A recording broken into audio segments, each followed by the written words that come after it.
The invention of nuclear weapons ranks as one of the key developments in human history. For the first time, all-out warfare risked not only the destruction of civilization, but the radioactive poisoning of the planet itself. America's attacks against the Japanese cities of Hiroshima and Nagasaki in August 1945 demonstrated that the catastrophic effects of even a small atomic bomb were horrific in the extreme. After the atomic bomb blast that virtually erased this city of 340,000 people from the earth, as far as the eye can see stretch scenes of desolation and ruin. 4 square miles leveled by one bomb. Fearing widespread destruction in the days ahead, and shocked by the simultaneous invasion of its territory by the Soviet Union, the Japanese government quickly surrendered, thereby ending World War II. Less than a year later, the U.S. military detonated 2 more atomic bombs during Operation Crossroads, conducted at the newly created Pacific Proving Grounds. By then, the Soviets, once allies of the U.S., were considered a threat to the Western democracies in the post-war world. President Harry Truman and his advisors concluded that America's possession of large numbers of atomic weapons would keep the Russian communists in check, and authorized crash programs devoted to ongoing testing and mass production. On August 29, 1949, the Soviet Union detonated its own atomic bomb, much sooner than expected. The nuclear arms race had begun in earnest. To make matters worse, by the early 1950s, the newly invented hydrogen bombs, some of them 1,000 times more powerful than atomic weapons, began to be tested in remote areas of the planet by the new nuclear superpowers and their allies. Mankind's future never looked bleaker. Intriguingly, this grim state of affairs led to a still unexplained mystery. As difficult as this will be for some people to accept, evidence uncovered by researchers confirms that technologically advanced observers, whose identity and intentions remain unknown, began to monitor the nuclear standoff, almost from the start.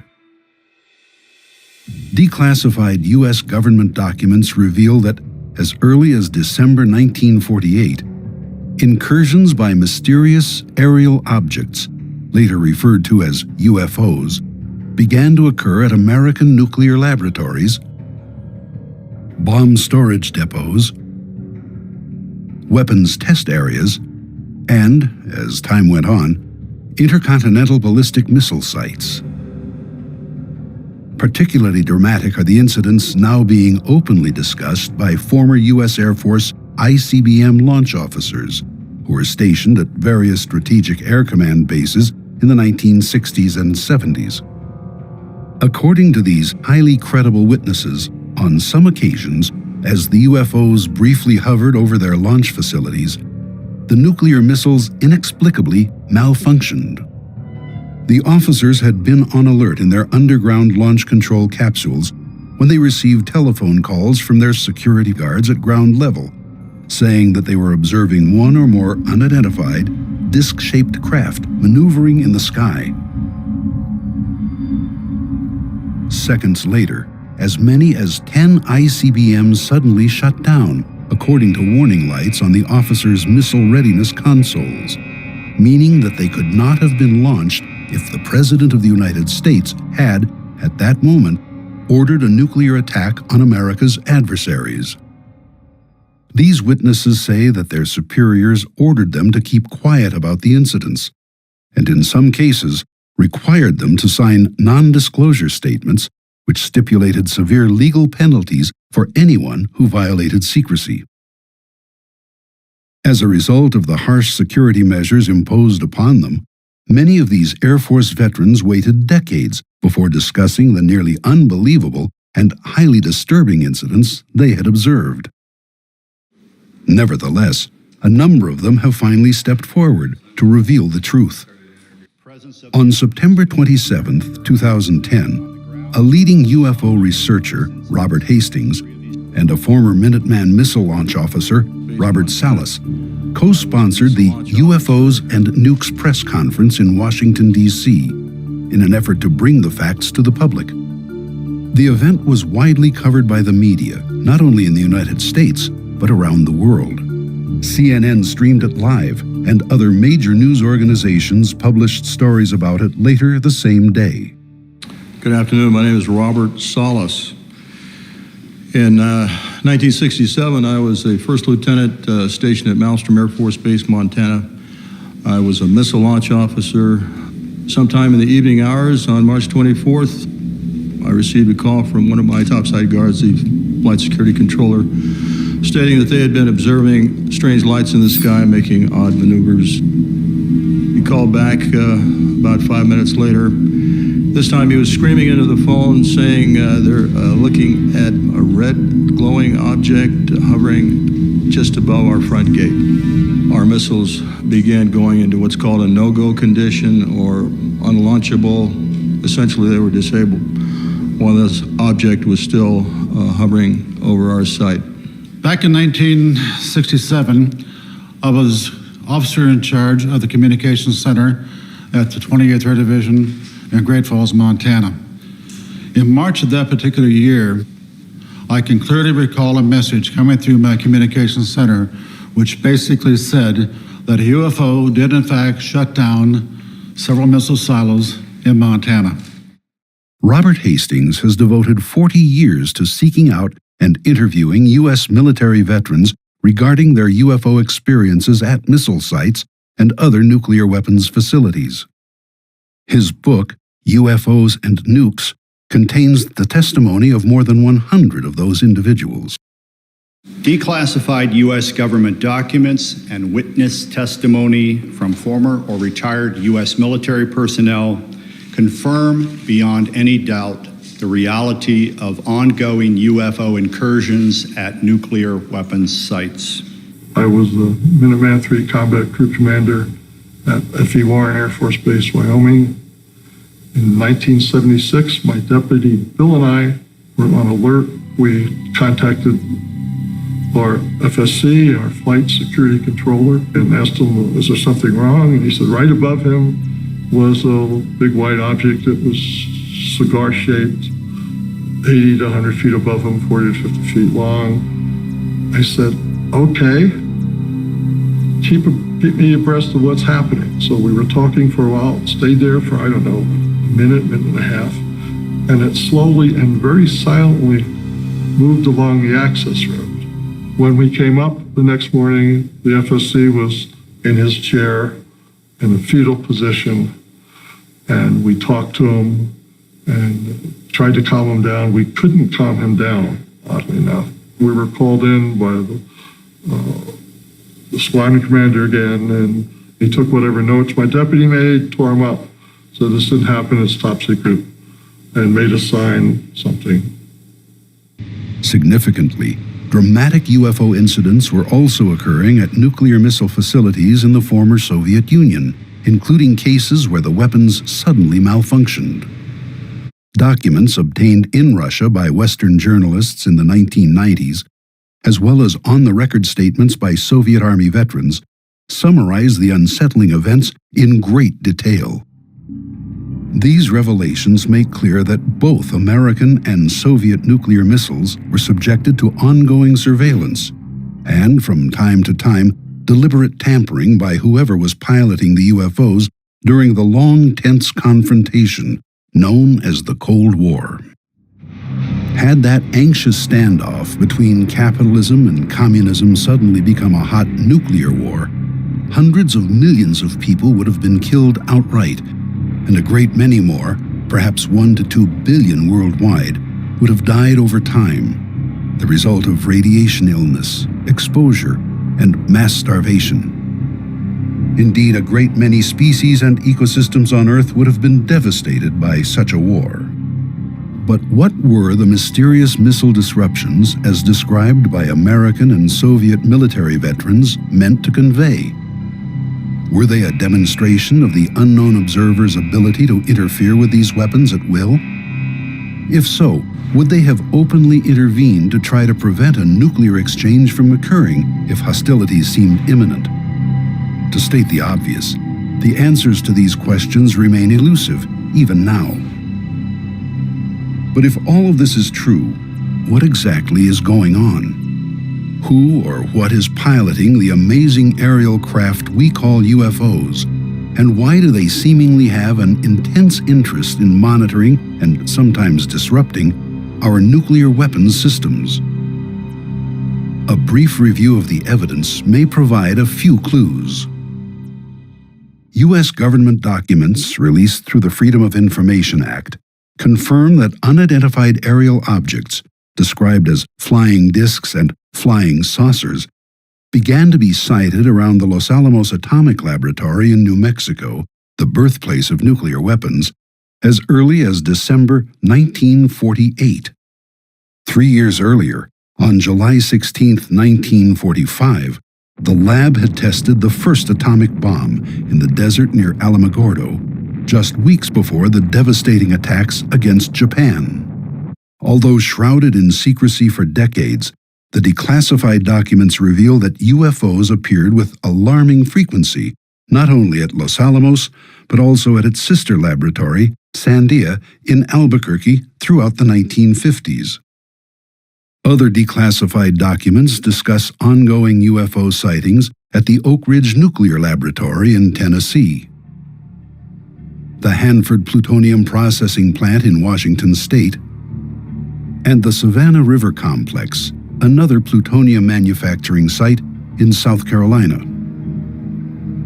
While the local and even national media occasionally published stories about these incidents, the vast majority of the American public had no idea that they were so frequent and widespread. Nevertheless, according to military intelligence officers, a worrisome pattern had begun to emerge. On July 1, 1952, Look magazine featured an article, Hunt for the Flying Saucer, about the Air Force's new UFO investigations group, Project Blue Book, and noted that its director, First Lieutenant Edward Ruppelt, had plotted 63 unexplained sightings on a map of the United States.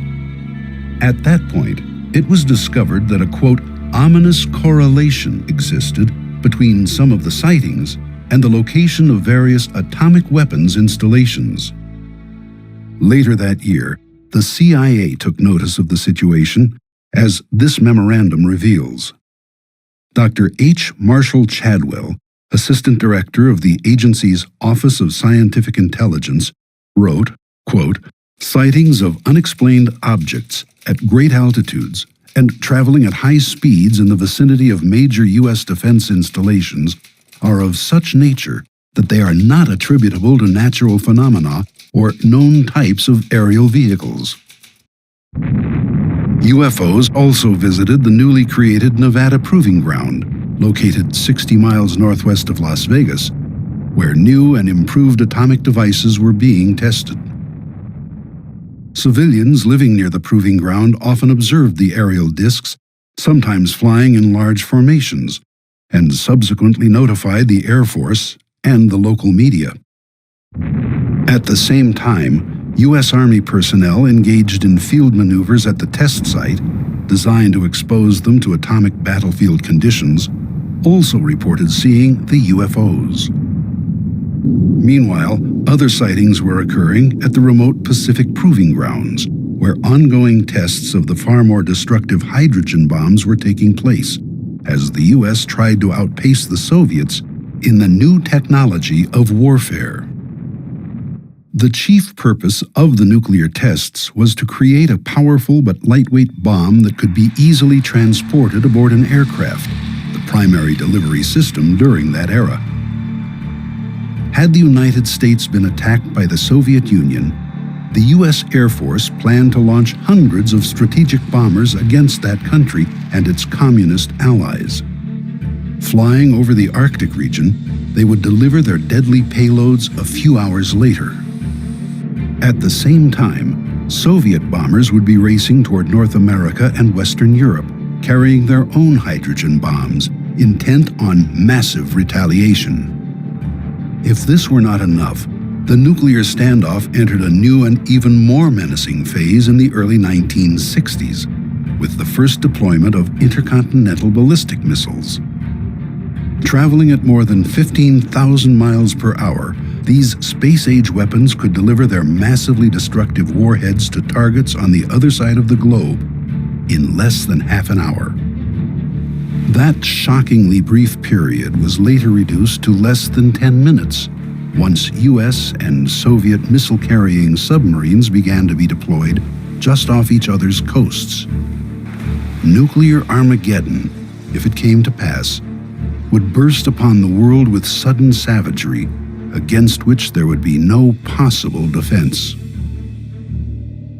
Perhaps predictably, declassified documents reveal that UFO sightings at nuclear missile launch facilities began to occur as early as 1962. My crew was on alert at Missile Complex 7. Major Gilbert, my crew commander, and I were manning the launch console. We got a call from the Site 6 crew commander saying that there's something hovering above his site. And he asked us to go topside and see what we could see. So Major Gilbert sent our 3 enlisted men to what we call the CAP, which was the top side of the Launch Control Center. They reported to us that they saw a light above Site 6 that rapidly accelerated and stopped instantly above the area where Site 8 was located and went back and forth. It was instant go, instant stop. That object did things that no airplane, helicopter, or any other system that we had in existence could do. It had to be not of this earth.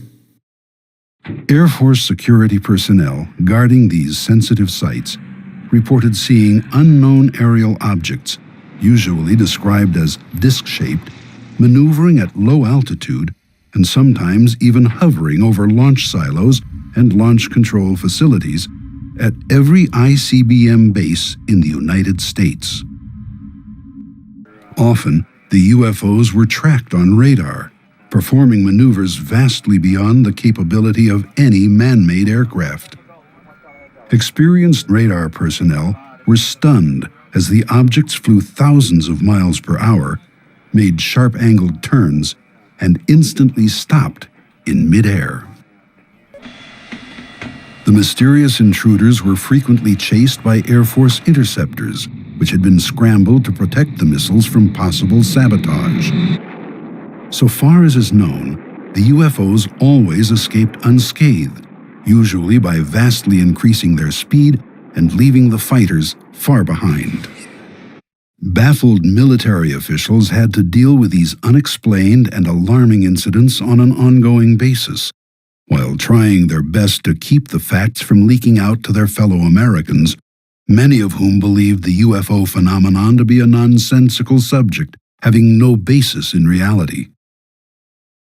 This skeptical attitude was actively fostered by the government's own policy of ridicule and denial, as implemented by members of Project Blue Book, who routinely dismissed credible, bona fide UFO sightings as the misidentifications of natural phenomena or man-made aircraft.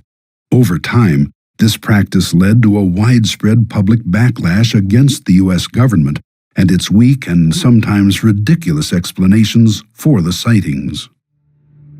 Meanwhile, behind the scenes, UFOs began to appear at missile test ranges, often during launches designed to improve the performance and reliability of America's ICBMs and the deadly warheads they carried. Occasionally, those aboard the UFOs did more than watch the tests.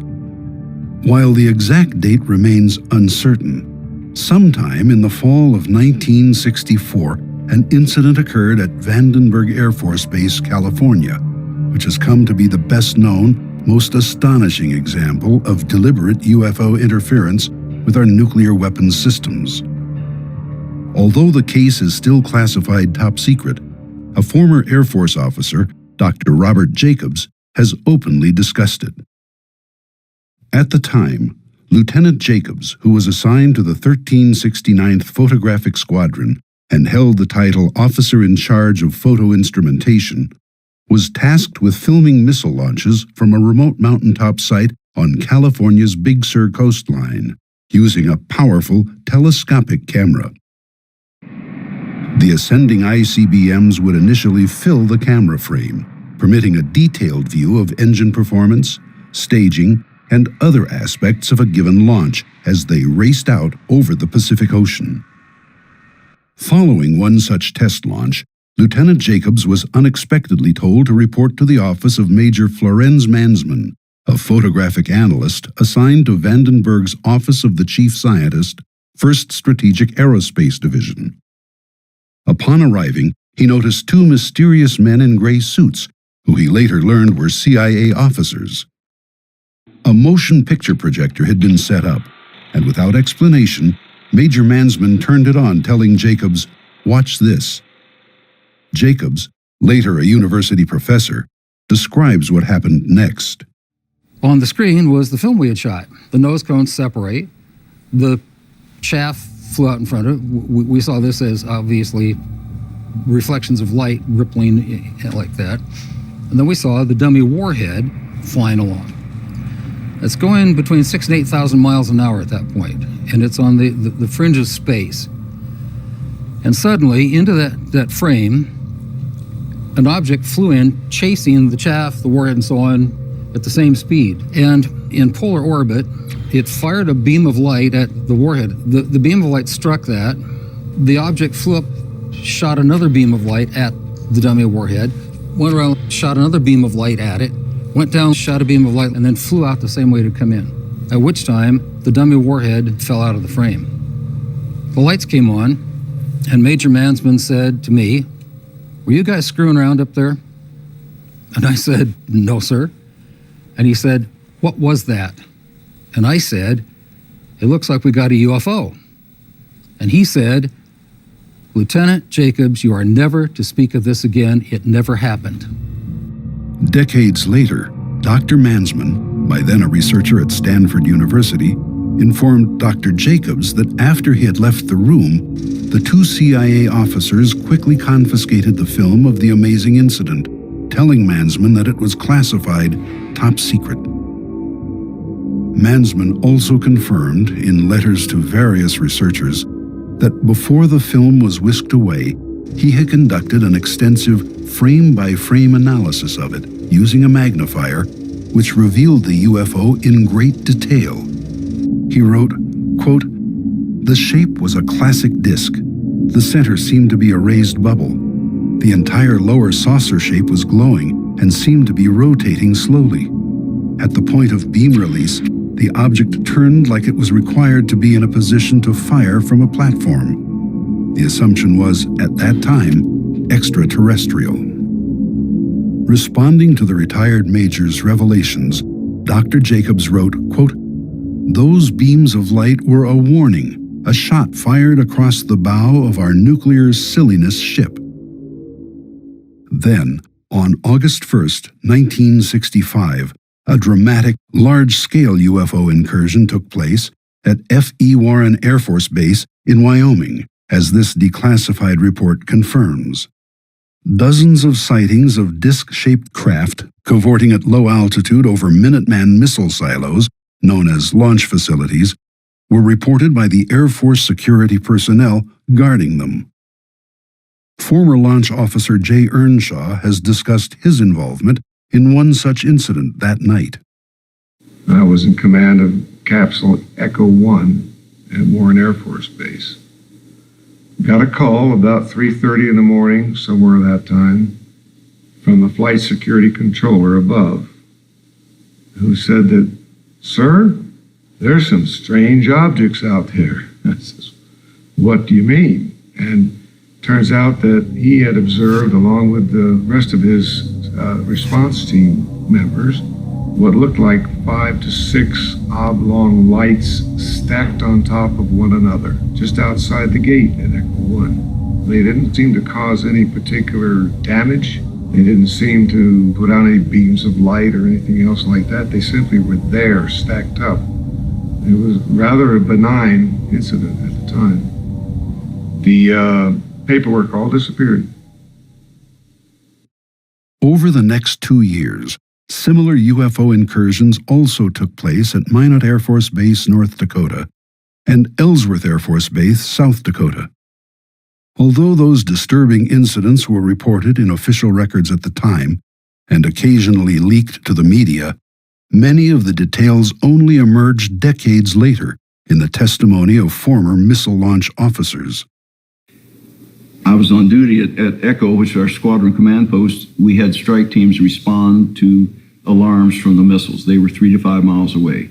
And they jumped in their trucks and went roaring out there and called me back and said, "Sir, for lack of a better description, there's a flying saucer hovering over that missile, and there's a beam of reddish light going down to it." I assumed they were taking data with that beam. It wasn't destructive as far as I know. It had to be a data collection thing. I'm sure they scanned the warhead or something. Although the Air Force could not yet know it, the most dramatic nuclear weapons-related UFO incidents were about to occur. During the pre-departure crew briefing, it was mentioned that some missiles at November flight had gone off alert. We reached the launch control facility. We entered the gate after giving the appropriate password, and the above-ground personnel briefed us on what had happened. And essentially, we were told by site manager that an object had been sighted out the windows with flashing lights, and it was probably about 80 to 100 feet in diameter. It then went to our main gate where it hovered, and when we debriefed the underground launch crew, they indicated that all the missiles that they controlled had gone off alert at the time that object had been hovering next to the main gate. My crew commander, Major Tollerud, told me that he had received a call overnight, evidently while I was on rest break below ground, and saying that we as a crew were never to speak about this again. This was a very serious incident. I mean, something to take our nuclear tipped missiles off alert. It was something that we had never been prepared for. The same year that these amazing events were unfolding in secrecy, Secretary of the Air Force Harold Brown appeared before a congressional hearing and dismissed the idea that information about UFOs was being kept from the American public. We have not been hiding anything. The investigations have been made public. The explanations of those where there is a clear explanation have been made public. The hearing this morning was public for just that reason. Brown's claims have now been discredited, but the strict security measures imposed on military witnesses at the time meant that decades would pass before the public learned the facts about UFO activity at nuclear missile sites. In any case, the next known incident, at Malmstrom Air Force Base, Montana in March 1967, left no doubt that those aboard the UFOs were intent on disrupting the functionality of American ICBMs in their underground silos. On March 16th, at Echo Flight, a missile security guard reported that a large round object had suddenly appeared in the sky and was hovering at low altitude, directly over one of the missile silos. Moments later, the entire group of 10 ICBMs mysteriously malfunctioned. This startling fact has been confirmed by one of the launch officers on alert that day, now retired Colonel Walter Fiegel, who spoke about the incident during a taped telephone conversation with Robert Hastings in 2008. Fiegel said that in response to the missile guard's UFO report, he had sent out 2 security alert teams, one of which confirmed the presence of the object. The strike team that went out, one of the 2, claimed that they saw something over the site. How did they describe that? He just said a large round object. Directly over the LF? Directly over the site. But Fiegel was not the only one to be told that a UFO was in the vicinity during the incident. Former Minuteman electromechanical technician Henry Barlow, who helped restart some of the stricken missiles, was informed that the mysterious aerial craft had actually caused the problem. Job Control called and said, we have a problem at Echo Flight, and 4 or 5 missiles or 6 missiles just shut down simultaneously. And we want you to go to the nearest site, penetrate the site, and see what's going on. So on our way to the site, they had called and said that the other 4 missiles had shut down, so that all of them were now shut down. At that time, they said UFO activity in the area, and we had heard this on and off for many times when we were out at the missile sites that Job Control would call and say, you know, we have reports of UFO activity in your area, keep your eyes open. And I think we covered 3 or 4 sites. They were sending other teams out from the base. We had to go to Echo 1 to stay for the night there and get 8 hours of sleep before we headed back to the base. So when we got in there was hardly room to walk in there because there was so much brass. And we heard that there was a UFO spotted over Echo 2, which is the most northern site in the Echo flight. In 1997, missile engineer Robert Kaminsky, who headed the Boeing Company team tasked with investigating the missile shutdown incident at Echo Flight, wrote to researcher Jim Klotz, saying that no prosaic cause for the failures could be found.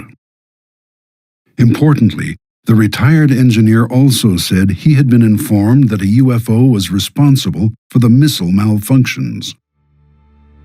But the excitement was not yet over. A second ICBM shutdown incident occurred 8 days later, on March 24, 1967, at Oscar Flight, according to former Minuteman missile launch officer Captain Robert Salas, who was on alert when it occurred. This was the event discussed by Salas at the September 2010 press conference in Washington, D.C. Salas's testimony has been confirmed by former Minuteman missile targeting officer Captain Robert Jameson, who helped retarget some of the Oscar Flight ICBMs. In March of 1967, I was on alert for dispatch. And that evening, I got a call from Job Control saying a missile going down in Oscar Flight, go out and restart it. So I had called my team together. We went down to the hangar. I was told that a UFO caused all 10 missiles in Oscar Flight to go down. Although this ominous situation undoubtedly concerned those in the know at the Pentagon, the chief of Project Blue Book, Major Hector Quintanilla, nevertheless presented a brave face when he spoke with reporters in response to a public uproar over nationwide UFO sightings. After almost 20 years and after having investigated over 9,000 cases, the Air Force has determined that the UFO phenomenon does not present a threat to the national security of the United States. These same claims were made when the Air Force announced the closure of Blue Book in December 1969, at which time it again emphasized that no evidence existed to indicate that UFOs posed a threat to the country's security. While many Americans may have believed this to be true, in reality, the UFOs continued to monitor our nuclear weapons program, as this Reuters news agency article confirms. In August 1973, one of the mysterious craft, dubbed a ghost ship, was tracked on radar maneuvering near a dummy nuclear warhead in flight as it raced toward a splashdown in the Pacific Ocean near Kwajalein Atoll. This story cited information from unnamed scientists working for the U.S. Army's ballistic missile program. This intriguing report suggests that the earlier Big Sur incident, as revealed by former U.S. Air Force Lieutenant Robert Jacobs and retired Major Florenz Mansman, was not unique. Although this weapons test a decade later was apparently successful, it's clear that UFOs have maneuvered near our dummy nuclear warheads in flight on more than one occasion. In the years that followed, other UFO incidents continued to occur at various Nukes-related locations throughout the U.S. According to declassified documents, 2 B-52 bomber bases, Loring Air Force Base, Maine, and Wurtsmith Air Force Base, Michigan, were targeted by unknown aerial craft in late October 1975. Although initial reports referred to unidentified helicopters, one witness at Loring, Sergeant Stephen Eichner, later wrote that he had observed, quote, an elongated football as long as 4 cars and reddish-orange in color, briefly hovering near the nuclear weapons storage area. The object then zoomed away. 1 week later, back at Malmstrom Air Force Base, as many as 7 UFOs were sighted and tracked on radar as they intermittently maneuvered near and hovered above various Minuteman missile sites over a several-hour period. According to numerous North American Aerospace Defense Command log entries released via the Freedom of Information Act, the UFOs were also unsuccessfully pursued by F-106 jet fighters before finally leaving the vicinity. One of the craft was apparently close enough to the ground to be described by security forces as a, quote, orange-white disk object. At the Pentagon, the National Military Command Center was so alarmed by the UFO incursions at Strategic Air Command bomber and missile bases that a Security Option 3 order was issued, placing the Air Force's entire nuclear weapons force on high alert. Despite official efforts to suppress the facts, all of this eventually became known, as military and intelligence agency files were involuntarily released to the public via the Freedom of Information Act. If all of this were not enough, the next major UFO event really rocked the Pentagon. In late 1980, at the RAF Bentwaters Base in Suffolk, England, then leased by the U.S. Air Force, a series of bizarre incidents left no doubt that something very strange was taking place. In the early hours of December 26th, a small group of Air Force security policemen noticed an unusual light in nearby Rendlesham Forest. They approached it on foot, only to discover a strange, triangular-shaped craft. After an indeterminate period of time, the unknown object silently raced skyward and disappeared. 2 nights later, RAF Bentwaters Deputy Base Commander Lieutenant Colonel Charles Halt was informed that another mysterious light had suddenly appeared in the forest. Halt quickly assembled a small team of security policemen to investigate. After some time, the men observed an object that looked like a large eyeball moving through the trees. At one point, material resembling molten metal was seen dripping from it. Suddenly, the object split into 5 smaller, disc-shaped craft, which silently scattered in all directions. A short time later, another disc raced toward Colonel Halt and his team, abruptly stopped above them, and directed a laser-like beam toward the ground very near their feet. After a few seconds, the beam clicked off, and the craft rapidly receded into the sky, moving in the direction of the RAF Bentwaters weapons storage area, which was at the time the largest American tactical nuclear bomb depot in Europe. As this was occurring, Colonel Halt began hearing excited radio chatter from security guards at the weapons facility, indicating that the UFO was sending down laser-like beams into or near the storage bunker complex. In 2007, Robert Hastings located and interviewed the 2 retired Air Force air traffic controllers who had been on duty at the Bentwaters Tower that week. Ike Barker and Jim Carey divulged for the first time they had actually tracked a bona fide UFO on radar the night that Colonel Halt was in the woods. I was just sitting there and I happened to see a dot come on the scope, and it just went like one dot at the beginning, then another dot, and it was gone. So the scope is 120 miles across. It was just phenomenal to me to see it go that fast. All of a sudden, here it come back across again. It went 1, 2, and then it made an immediate right-hand turn and came right towards the base. You know, I just said, that can't be one of ours. No jet at that speed can make an immediate right-hand turn. Just absolutely phenomenal. It's not like any radar target I've ever seen. When the sweep would hit the target, you would have the entire back of it would be like a solid line, traveling at an extremely high rate of speed. It passed over the control tower, and then it stopped. I've never seen anything in my life like the maneuverability that happened with this object. It was an orangish color, sort of popped into my mind at the time that somebody's flying a basketball out here. There were like lights around the center of it, but it wasn't like running lights or navigational lights. It was more like portholes, and then you were seeing the light from the inside coming out. It wasn't, flashing lights or anything, but it hovered momentarily, reversed its course, and went back out at a high rate of speed.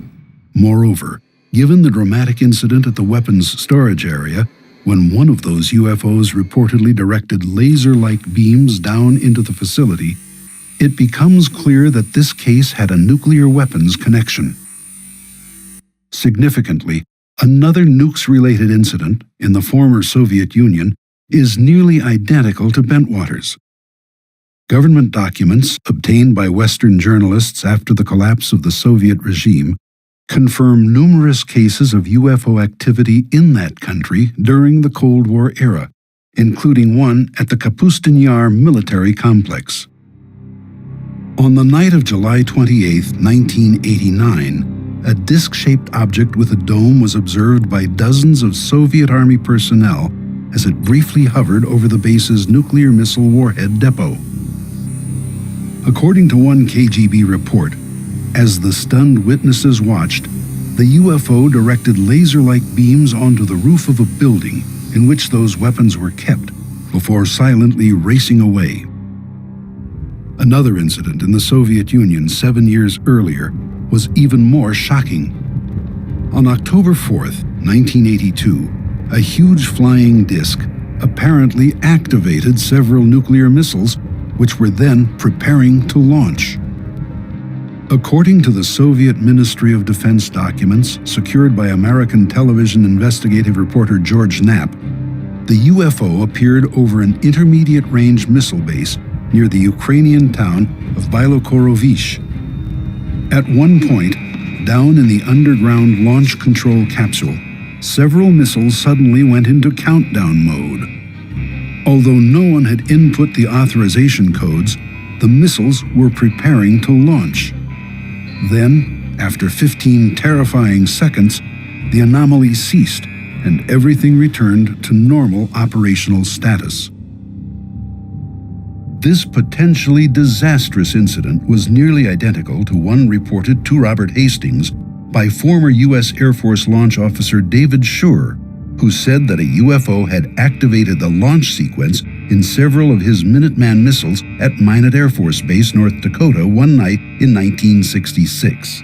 As this object passed over the missile site, we would start getting erratic indications on that missile. The bad thing was we also got a launch indicator. Does that mean that the launch sequence has been triggered? That means that the missile has received a launch signal. In that case, Schur and his commander had to flip an inhibit switch to disrupt the unauthorized countdown. But were those aboard the UFOs actually trying to start a nuclear war?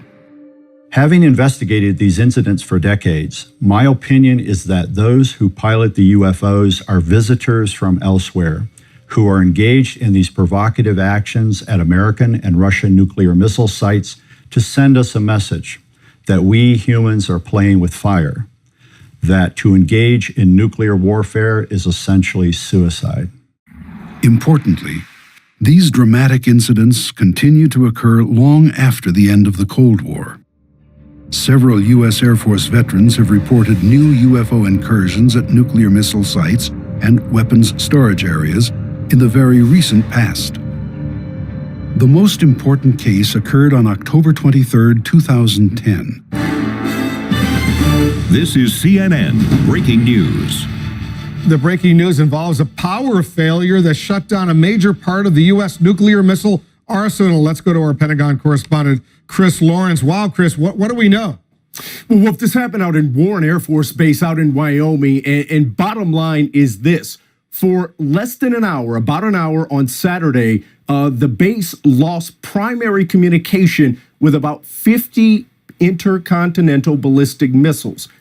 Although widespread media coverage of the incident contained no hint of any UFO reports, a subsequent investigation yielded intriguing information about a series of still unexplained sightings occurring during the communications disruption. According to confidential Air Force sources known to Robert Hastings, various missile maintenance teams responding to the problem reported observing a huge cigar-shaped object maneuvering in the sky above the missile field. These persons emphatically state that the craft was not a blimp because no passenger gondola, propellers, or stabilizing tail fins were visible, and there was no corporate logo or other advertising on its hull. The anomalous nature of the object was all but confirmed when these teams returned to the base. According to Hastings sources, the entire missile maintenance squadron was sternly admonished by its commander not to talk to journalists or researchers about, quote, the things they may or may not have seen in the sky. Despite these revelations, the Air Force officially maintains that the massive communications disruption was caused by an improperly replaced circuit card, following repairs on a weapons system processor.